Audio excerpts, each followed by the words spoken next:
Atau boleh deh, ya BI dulu baru OJK, biar fokus. BI dulu baru OJK semua. Nah, BI yang kelompok satu BI siapa? Kelompoknya siapa? Ketuanya aja coba ngacung.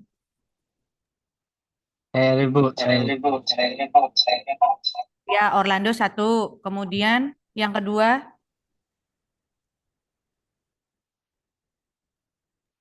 BI siapa? Coba ayo dijawab. BI. BI itu ada satu Orlando, kelompok Orlando. Yang BI lagi Bu, saya siapa? OJK, Bu. Saya ibu. Apa? Saya Tadi OJK. dulu yang OJK ada dulu, yang BI dulu. Yang BI coba Oh, ngomong yang yang BI. yang BI. Ayo, ini Oh, Edward, saya Vela, BI. Frena, Cahya, BI. Ya. Kemudian habis itu siapa lagi? Tiga Akila Mumtazah kelompok enam ibu. BI ya, kelompoknya Iya. Akila.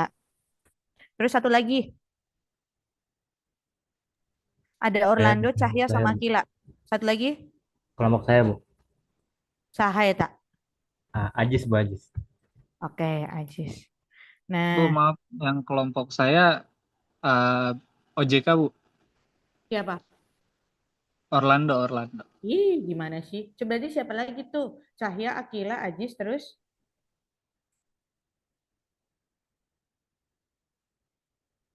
ayo, siapa lagi? Yang belum, siapa tuh yang BI? Cahya, Akila, Ajis. Yang kelompok OJK siapa? Ada saya, Bu, kelompok satu. Orlando kan. Ntar dulu nih yang BI masih kurang satu, beneran gak ada yang. BI cuma tiga. BI saya Bu, yang kelompok 5. Oh, Wais. Ya, oke, Wais. Ya Bu. Nah, sekarang OJK. OJK tadi ada Orlando satu. Saya Orlando. kelompok dua ibu. Siapa tuh? Nih, Hazrah. Hazrat ya. Terus siapa lagi? Kelompok saya, Bu. Kelompok 3 OJK. Oke, Hari. Kebagian statistik ya. Wih, bener, Bu. Tahu. Nah, saya tahu. Saya padahal belum lihat tugas kalian. Menebak saja. Yang kebagian statistik BI siapa? Cahya? Apa Akila? Saya Ajis, rupiah Bu. dan publikasi. Siapa? Siapa Pelayanan Noel? dan Ajis, Bu, sekelompok sama saya. Oh, oh sama Noel. Ya udah oke. Yang terakhir tadi Orlando, Hazra, Hari, satu lagi OJK. saya Bu Vela, Oke, kelompok Vela. 4 regulasi OJK. Siap. Baik ya. Ini buat pengingat saya. Saya pindahin dulu ke. Dah. Nah, teman-teman, sekarang kita mulai dulu dari BI ya. BI berarti dari yang apa namanya pengertian BI, kemudian tugas-tugasnya, profilnya itu dulu ya. Terus saya minta tolong Aldi bisa bantu saya di Bantu apa ini?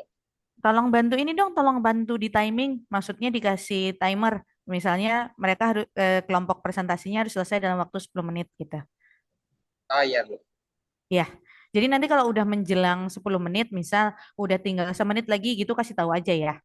Berarti ini yang pertama kan yang BI yang pertama yang untuk yang untuk profil siapa? Kan kalau Ajis kan tadi statistik, statistik itu nomor 3 kan. Akila, Cahya, Pak Uwais yang profil BI. Saya Bu, kayaknya. Oke, Uwais dulu maju satu. Cahya nomor 2. Kita yang keempat, Ibu, yang layanan dan Oh, berarti informasi Akila publik. yang kedua ya. Berarti habis kelompoknya Uwais, kelompoknya Akila, kelompoknya Ajis, kelompoknya Cahya gitu ya. Jadi nanti kalau misalnya siapa namanya Uwais udah selesai, itu dilanjutin langsung ya ke Akila ya. Nanti Akila udah selesai langsung lanjutin ke Ajis, Ajis sudah selesai langsung lanjutin ke Cahya. Aldi tolong di make sure ke empat ini selesai dalam waktu 10 menit ya. Mohon maaf nih, saya belum sholat zuhur, izin sholat zuhur bentar ya. Jadi presentasinya dilanjut aja, tapi tetap di record ya. Ya udah, Uwais, coba saya mau lihat dulu share screen-nya.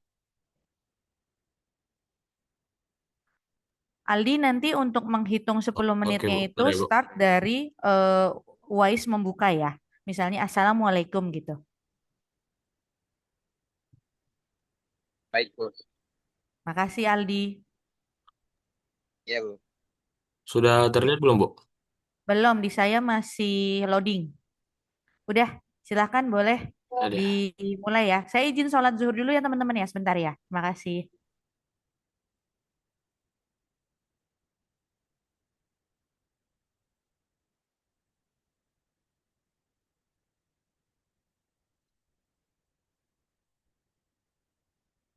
Eh, Assalamualaikum warahmatullahi wabarakatuh. Eh, di sini saya akan menjelaskan tentang BI. Sebelumnya saya izin perkenalkan kelompok saya. Saya pertama Muhammad Davin, Ali Yeremia, dan siapa itu lagi? Oh, Rahmatullah Ibrahim. Yang pertama, mari kita mulai dari struktur organisasi. Eh, Apakah sudah terlihat teman-teman? Soalnya agak kecil ini. Terlihat, Wais. Terima kasih, Noel. Yang pertama yaitu ada struktur organisasi Bank Indonesia. Yang pertama yaitu gubernur, deputi gubernur senior, dan ada keterangan yaitu 4 sampai 7 deputi gubernur, yaitu komitenya. Di sini eh, Dewan Gubernur Bank Indonesia itu seperti yang paling top lah, ataupun puncak pengambilan keputusan tertinggi, yang dimantu oleh komite dan staf ahli. Di bawahnya dibagi beberapa departemen. Yang pertama itu garis besarnya moneter yang dibagi menjadi Departemen Kebijakan Ekonomi dan Moneter, Departemen Pengelolaan Moneter dan Aset Sekuritas, Departemen Pengelolaan Devisa, Departemen Pengembangan Pasar Keuangan, Departemen Ekonomi dan Keuangan Syariah.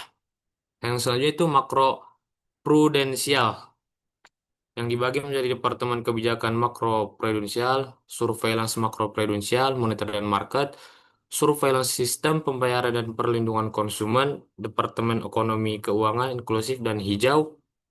Selanjutnya yaitu Sistem Pembayaran dan Pengelolaan Uang Rupiah yang dibagi menjadi Departemen Kebijakan Sistem Pembayaran, Penyelenggaraan Sistem Pembayaran, Pengelolaan Uang, dan ada satu yaitu Unit Khusus Pembangunan Sentra Pengelolaan Uang, Data Center, dan Business Resumption Site. Yang didukung oleh kebijakan seperti ada Departemen Internasional, Statistik, Jasa Perbankan, Perizinan dan Operasional Treasury, Pengelolaan dan Kepatuhan Laporan, dan Departemen Manajemen Risiko, dan serta Departemen Komunikasi. Yang selanjutnya itu ada pendukung organisasi, ada Departemen Manajemen Strategis dan Tata Kelola, Departemen Hukum, Departemen eh, Sumber Daya Manusia, Departemen Pengembangan Inovasi Digital, Departemen Layanan Digital dan Keamanan Cyber, Departemen Keuangan, Manajemen dan Advisory Pengadaan. Aduh, jaringan. Ada Departemen Audit Intern, Departemen Pengelolaan Aset Perkantoran, Departemen Pengelolaan Aset Perumahan dan Non-Perkantoran. Dan ada selanjutnya ada dua lagi. Yang memiliki jaringan kantor seperti Departemen Regional ataupun berkedudukan di kantor pusat, kantor koordinator dan kantor perwakilan BI Provinsi yang ada sebanyak 5. Dan ada kantor perwakilan BI Provinsi yang sebanyak 29. Dan keempat ada kantor perwakilan BI Kota ataupun Kabupatennya yang ada sebanyak 12.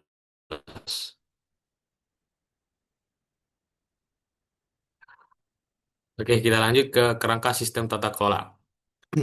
Di sini ada memiliki tujuan yaitu mencapai stabilitas nilai rupiah, memelihara stabilitas sistem pembayaran, dan turut menjaga stabilitas sistem keuangan dalam rangka mendukung pertumbuhan ekonomi berkelanjutan.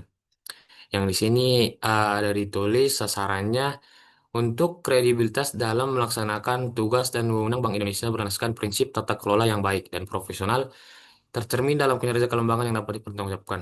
Di sini ada pembagian area seperti governance dan policy governance dan institutional governance. Sini kita bisa lihat full mind map-nya. Sebentar. Ini adalah fullnya yang prinsipnya ada independensi, konsistensi, koordinasi, akuntabilitas, serta transparansi.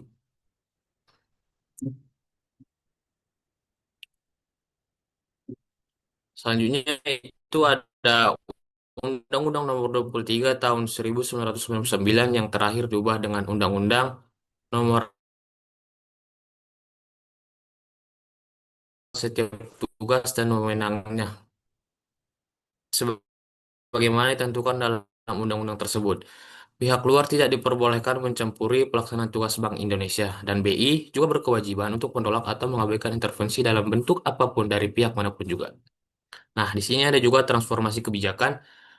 Sejalan dengan arah strategi, transformasi kebijakan Bank Indonesia dilakukan guna memperkuat kerangka bauran kebijakan, yakni kerangka bauran kebijakan BI ataupun Bipol Mix, serta penguatan di masing-masing bidang kebijakan. Sini ada juga mind map-nya. Maaf, apakah terlihat teman-teman? Terlihat Wise. Maaf, yang ini, yang transformasi kebijakan, apakah terlihat mind map-nya? Terlihat, terlihat.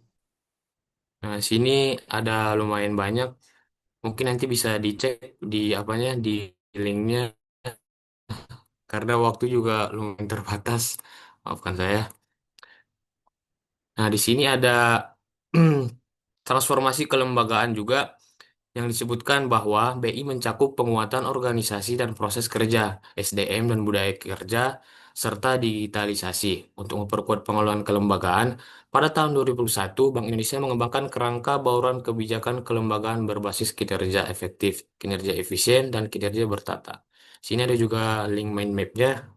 Saya akan tampilkan sekedar saja. Sebentar.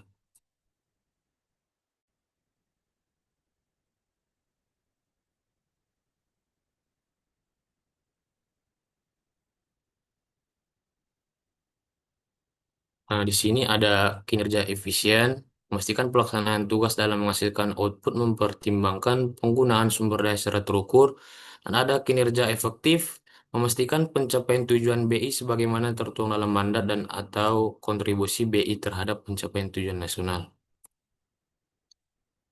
Dan ada juga kinerja bertata kelola. Bisa dilihat teman-teman.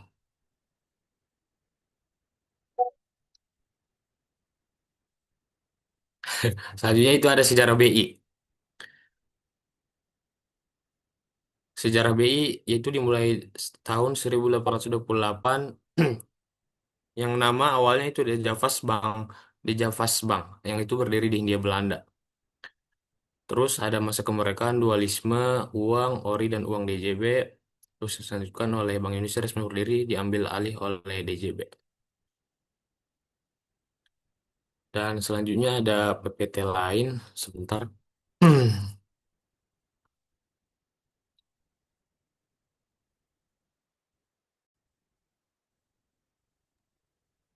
Gue sorry langsung ganti ke yang psikologi aja.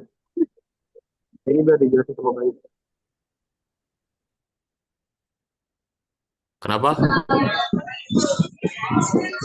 Ini mungkin ada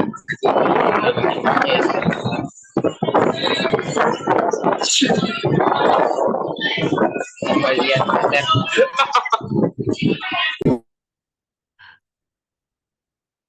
Terus di sini ada fungsi utama Bank Indonesia.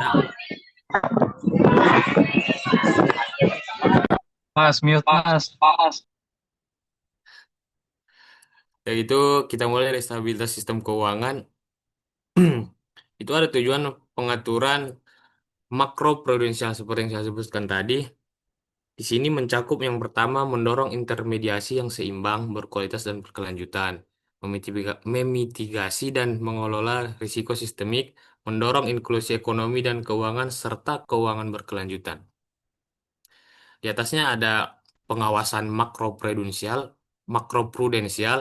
yaitu memastikan pelaksanaan kebijakan makroprudensial, melakukan pengawasan makroprudensial melalui surveillance terhadap sistem keuangan, pemeriksaan terhadap perbankan.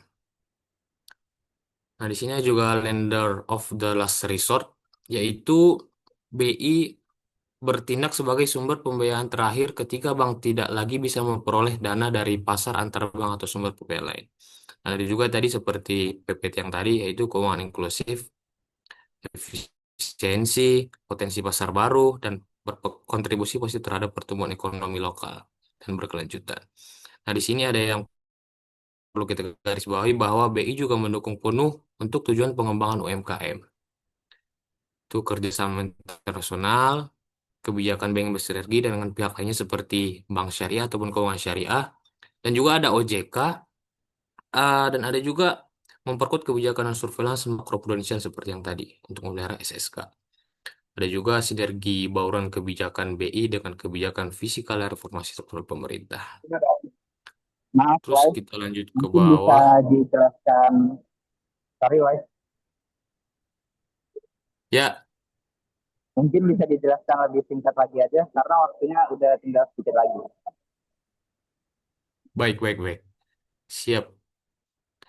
Dan ada fungsi monitor juga, yaitu secara garis besar yaitu mengatur inflasi supaya lebih apa namanya, lebih stabil.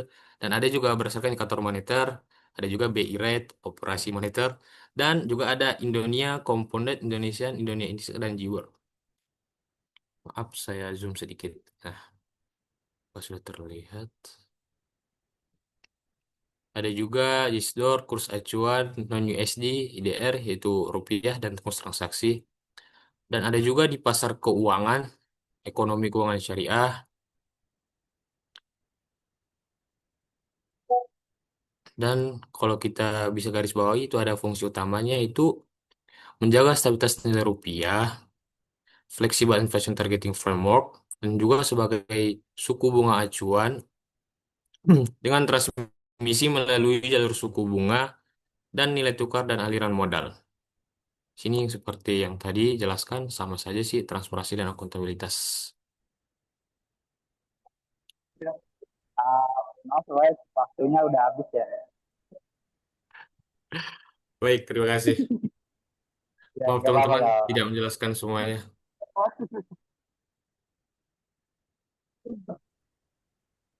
Boleh dilanjut aja sama kelompok selanjutnya.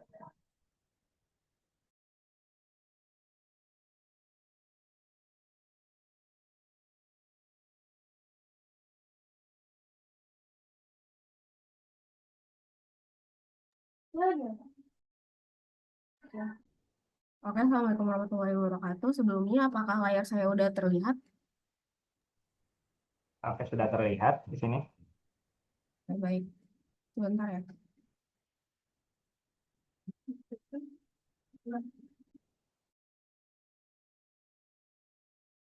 Akila, coba judul atasnya dulu. Akila, sebelum halaman 3. Ya, Ibu, sebentar. Oke, Oke. sebelumnya, Assalamualaikum warahmatullahi wabarakatuh. Oke, apakah sudah terlihat? Oke, Oke, ya. sudah.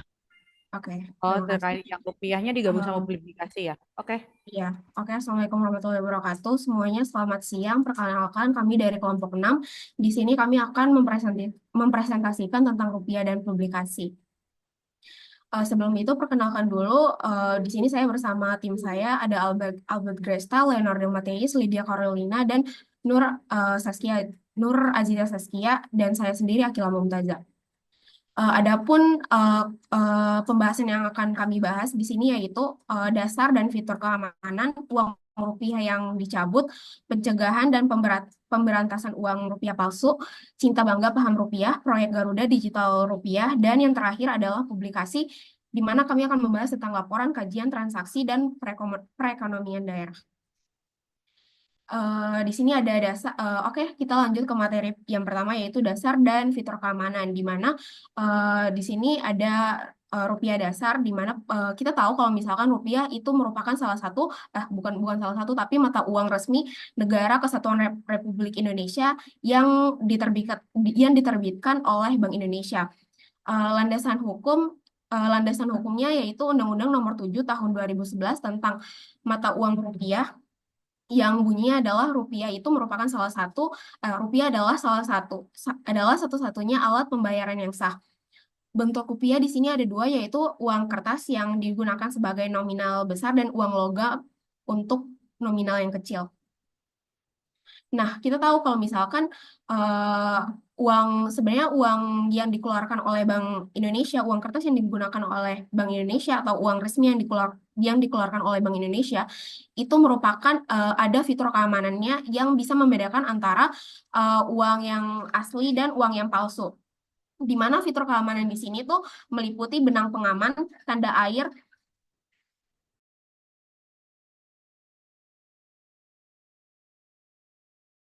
oke, ada benang pengaman, tanda air atau watermark, kode tunanetra, cetak kasar, bahan kertas khusus, tinta berubah warna, tulisan kecil, ultraviolet fitur, dan desain yang sulit ditiru. Di mana sebenarnya fungsi dari fitur keamanan ini itu garis besarnya adalah tujuannya tuh untuk menciptakan keamanan biar kita sebagai masyarakat tuh bisa membedakan yang mana uang yang asli dan mana yang uang palsu.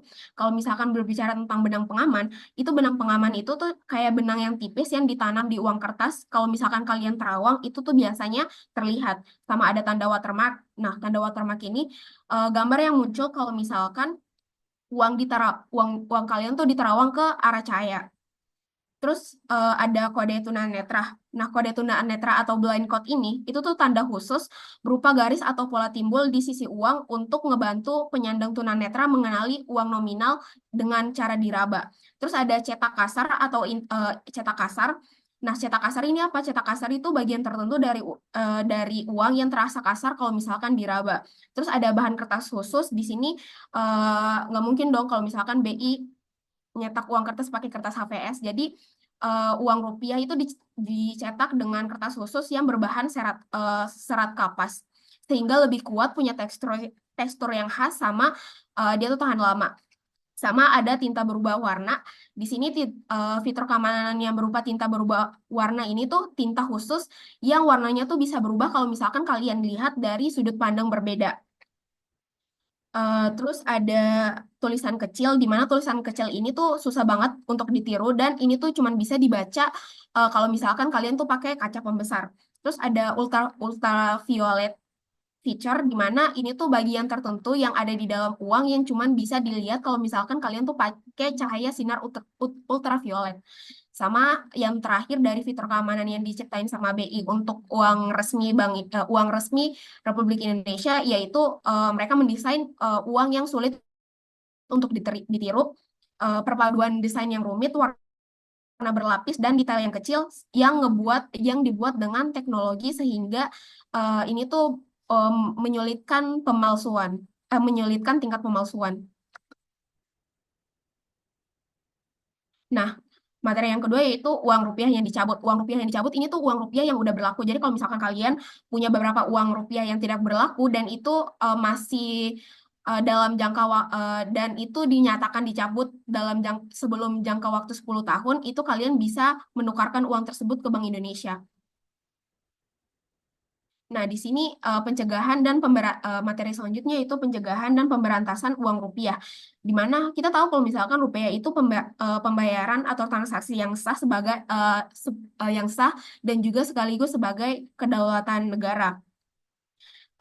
Di sini kita akan membahas tentang gimana sih cara kita mencegah dan ngeberantasin uang rupiah palsu. Kita harus tahu dulu sebenarnya definisi uang palsu itu apa sih?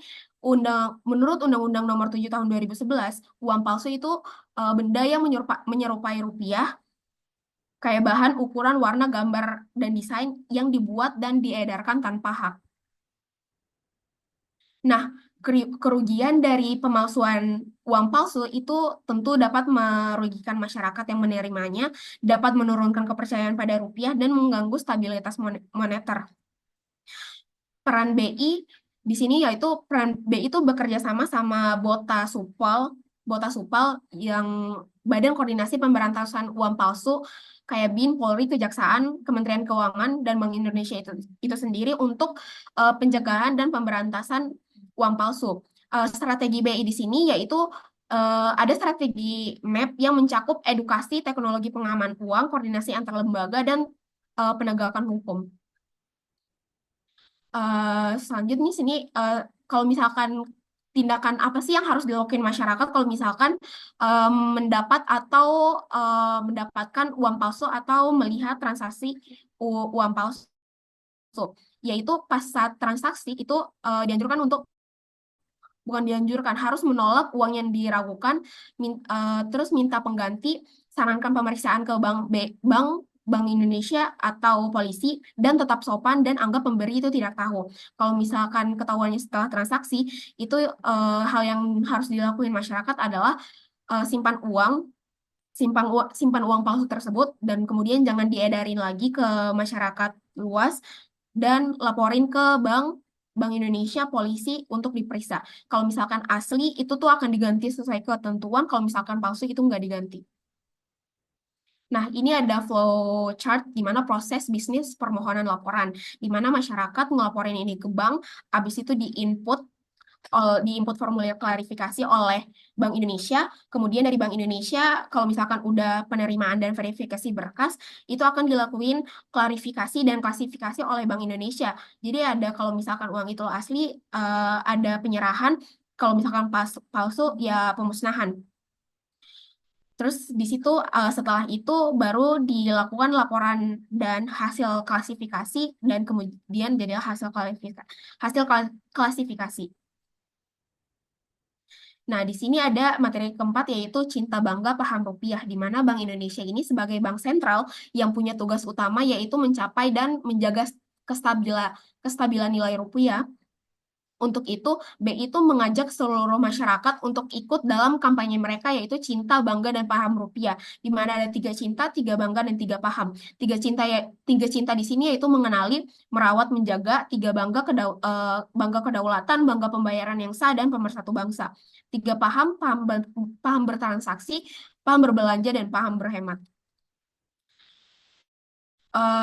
Kemudian di sini ada proyek yang dibuat oleh Bank Indonesia, proyek yang namanya Proyek Garuda dan Rupiah Digital. Proyek ini tuh proyek apa? Proyek ini tuh proyek inisiatif Bank Indonesia untuk mengeksplorasi dan merancang rupiah digital, yaitu Central Bank Digital Currency CBDC Indonesia. Nah, fokus dari proyek Garuda ini tuh sebenarnya untuk menjaga kedaulatan rupiah, apalagi kita tahu di era digital ini banyak dong kayak kita harus Bank Indonesia tuh berpikir kalau misalkan mereka tuh harus mengikuti perkembangan zaman yang ada, dan mereka melengkapi inisiatif transformasi digital nasional seperti Blueprint Sistem Pembayaran Indonesia di 2030 Indonesia 2030 BSPI 2030. Proyek ini tuh dikembangkan melalui kolaborasi dengan berbagai pihak termasuk Bank Sentral Global, organisasi internasional, untuk memastikan rupiah digital itu bisa beroperasi secara global.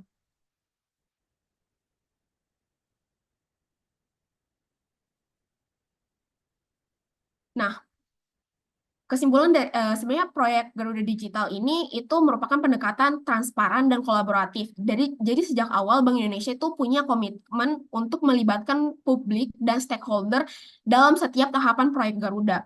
Terus dari situ POC itu udah membuktikan kalau misalkan Bank Indonesia ini serius dalam menguji dan memilih teknologi yang paling cocok dan andal untuk rupiah digital. Nah, tapi ada tantangan nih, tantangan masa depan buat dari proyek Garuda Rupiah Digital ini. Proyek ini tuh bagian dari upaya Bank Indonesia untuk menjawab tantangan ekonomi dan keuangan digital di masa mendatang, dan memastikan kalau misalkan rupiah itu tetap berdaulat di era yang terus berubah. Oke. Terus di sini ada publikasi di mana Bank Indonesia itu menyediakan mempublikasikan website dari Bank Indonesia itu sendiri, yang sebenarnya dibagi dari beberapa kategori. Ada masing-masing kategori di sini tuh punya informasi dan tujuan masing-masing untuk memberikan informasi buat masyarakat, kayak informasi ekonomi, informasi moneter, dan regulasi. Yang pertama di sini adalah laporan. Jadi Bank Indonesia itu mempublikasikan laporan perekonomian Mohon maaf untuk tahunan dan kelompoknya keuangan Akila, syariah, di waktunya mana sudah habis. oke, boleh minta waktu Closing 2 aja menit dikit lagi? lagi, Akila. Oke, ini materi terakhir soalnya. Ya udah. Oke. Saya persingkat saja ya. Jadi di sini Bank Indonesia tuh mempublikasi tentang laporan perekonomian mereka tahunan dan keuangan syariah. Terus ada media publik. Di sini ada siaran pers. Siaran pers di sini itu info resmi dari BI untuk publikasi kebijakan atau info terkini, sama ada e-magazine dan kalender di mana itu tuh merupakan konten edukatif dan informatif, informasi tentang kegiatan BI. Terus di sini ada kajian moneter, di mana kajian moneter di sini ada publikasi kajian yang isinya tentang moneter, sistem keuangan, dan sistem pembayaran. Moneter di sini tuh membahas tentang kebijakan moneter, sistem keuangan di sini tuh membahas tentang stabilitas perbankan, lembaga keuangan, dan pasar modal. Sedangkan sistem pembayaran di sini tuh menjelaskan tentang perkembangan transaksi digital dan QRIS. Kemudian di sini ada peraturan. Jadi Bank Indonesia tuh mempublikasi tentang peraturan yang bisa kalian akses di website mereka. Mereka di situ mencantumkan nomor dan tahun peraturan, judul topik peraturan, ringkasan isi. Ini pokoknya lengkap deh. Tinggal dibaca. Di situ transaksi di mana mereka mempublikasi transaksi juga, ada operasi moneter dan non operasi moneter. Operasi moneter ini singkatnya tuh aktivitas BI mengatur jumlah uang beredar lewat instrumen kebijakan. Kalau misalkan non operasi moneter itu lebih ke transaksi lain terkait keuangan yang bukan kebijakan utama moneter. Terus di sini mereka juga mempublikasi tentang perekonomian daerah yang bisa kalian akses. Itu semua provinsi udah ada laporan perekonomian resmi. Jadi itu laporan resmi dari Bank Indonesia yang disusun triwulan oleh setiap kantor BI di tiap provinsi. Kemudian yang terakhir itu mereka mempublikasi tentang suku bunga obligasi pemerintah. Itu tuh tentang jadi suku bunga obligasi pemerintah ini itu tuh ditentukan berdasarkan BI rate dan spread tetap, dan jadi indikasi kondisi pasar keuangan, sentimen investor, dan juga itu tuh penting untuk acuan investasi yang menguntungkan masyarakat. Oke, sekian dari kelompok 6. Mohon dan lebihnya mohon maaf. Wassalamualaikum warahmatullahi wabarakatuh. Waalaikumsalam warahmatullahi wabarakatuh. Terima kasih, Akila. Kemudian lanjut yuk ke kelompoknya Hari. Ya, benar ya? Benar kan? Enggak, saya OJK, Bu. Salah, sorry. Kelompoknya Ajis. Sebentar, Bu. Ajis dan teman-teman. Oke, Aldi tetap jalan ya 10 menitnya ya. Udah terlihat belum, Bu? Iya, sudah terlihat. Aldi udah siap itunya, timekeepernya. Udah, Bu. Oke, Santai bird. Oke, kita mulai ya, silakan Ajis. teman-teman. Assalamualaikum warahmatullahi wabarakatuh. Perkenalkan, saya Istimewa Tumarto selaku perwakilan dari kelompok 7, yang mana anggota kelompok 7 ada saya, Reinhard, Noel, Idris, sama Edward. Nah, di sini kita bakal ngebahas nih statistik yang ada di web Bank Indonesia. Ada apa aja tuh di sini? Yang pertama ada, boleh tolong di zoom, Ri? Pertama ada standar penyebaran data khusus atau biasa disingkat SDDS. Nah, ini tuh singkatnya kayak sertifikasi, teman-teman. Jadi sertifikasi ini dikeluarkan sama Data Moneter Internasional atau biasa kalian kenal IMF. Nah, jadi misalkan Bank Indonesia ini udah punya standar ini nih. Artinya apa? Artinya Bank Indonesia udah sepakat atau berkomitmen untuk mempublikasikan semua data statistiknya dengan kualitas tinggi, lalu transparan juga tepat waktu. Jadi nanti semua data-datanya itu dipublikasikan sama Bank Indonesia itu secara benar gitu, teman-teman. Nah, statistiknya apa aja nih yang dipublikasi, teman-teman? Ada di bawah nih. Boleh tolong di scroll ke bawah, Re.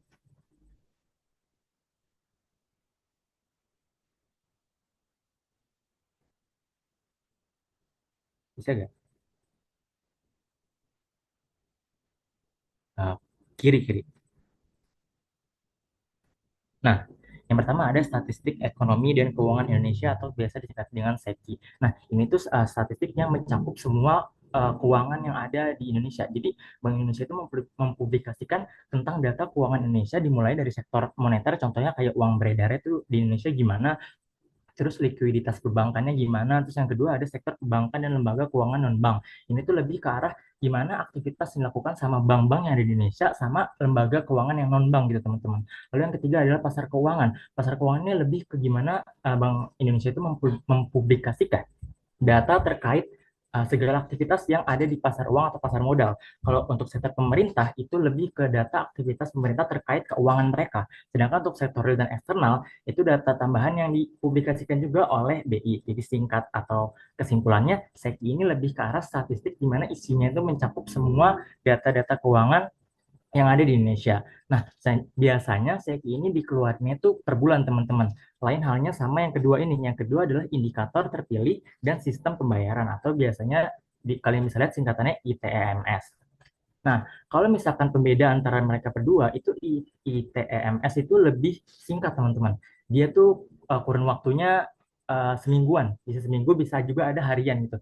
Ini tuh mencakup apa? Dia tuh ngepublikasikan terkait sama kayak tadi, cuman pembedanya tuh di waktunya doang. Jadi waktu dia lebih cepat. Jadi kalau misalkan ada orang yang butuh data cepat kayak real time-nya, itu lihatnya di bagian sini di ITMS. Nah, kalau untuk sistem pembayaran itu sama, data yang disediain itu terkait sama uang primer yang ada di bank, yaitu uang giro sama uang kartal. Itu gunanya buat apa? Itu buat ngitung berapa banyak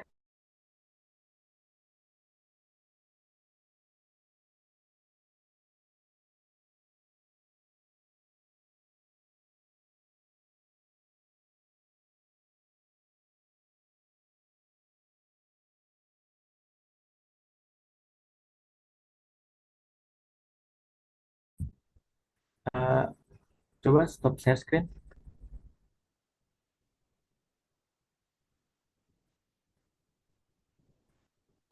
Bisa gak?